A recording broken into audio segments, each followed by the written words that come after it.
Institute with expertise on international law and Germany's colonial rule in Africa. A welcome to you all. Let's start with you, Matthias. What do you make of Germany's intervention at the International Court of Justice? Shouldn't a country responsible for two genocides be actively looking to prevent a third?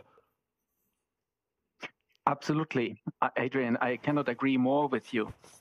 Let's say that legally speaking, it's not entirely surprising that Germany is making an intervention because in all fairness, Germany has intervened in previous cases of genocide before the International Court of Justice, namely the case brought by Ukraine against Russia and the case brought by the Gambia against Myanmar. So there is some precedent for Germany intervening in genocide cases, and obviously due to Germany's history, there is a reason why it is particularly concerned about that.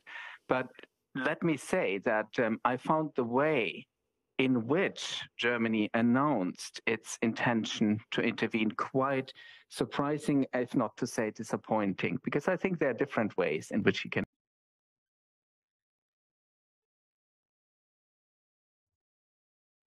problematic is the way that they framed South Africa's complaint as an instrumentalization of the International Court of Justice, which means basically it thinks it's an illegitimate suit. It's something that should not happen. And after all, we've heard during the pleadings in the past days or last week, that is quite a strong statement. Therefore, I'm absolutely not surprised by the reaction on the side of Namibia. Okay, let's bring in Muchinda in Namibia's capital. What are we to make of the timing of Namibia's intervention here? Can we see it as a genuine expression of solidarity with the people of Gaza? Thank you for having me, Adrian. Namibia's intervention is applaudable. Because we had a long history of collaboration with the Palestinian Liberation Organization all the time through the times that Yasser Arafat was the president. So the case that South Africa has launched is a case that Namibia as a whole supports.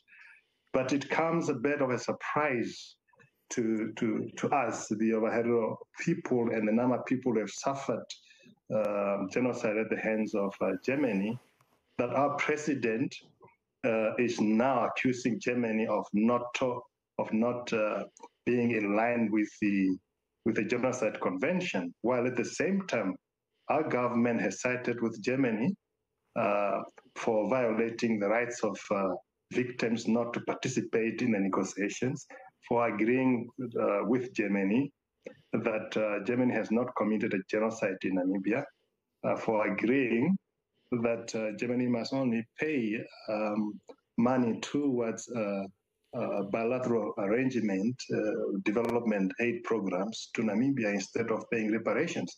So I think it's a bit hypocritic of the president now to say, look, Germany must do the right thing, while in our own negotiations with Germany, we agreed not to do the right thing. Muchinda, were the Ovahero Traditional Authority, or was the Traditional Authority actually consulted ahead of the president's intervention? And what did your organization make of it? This latest intervention, we were not consulted at all. We read it in a social media. Equally, we were also not consulted when our president started to negotiate with the German government on the question of Nama and Herero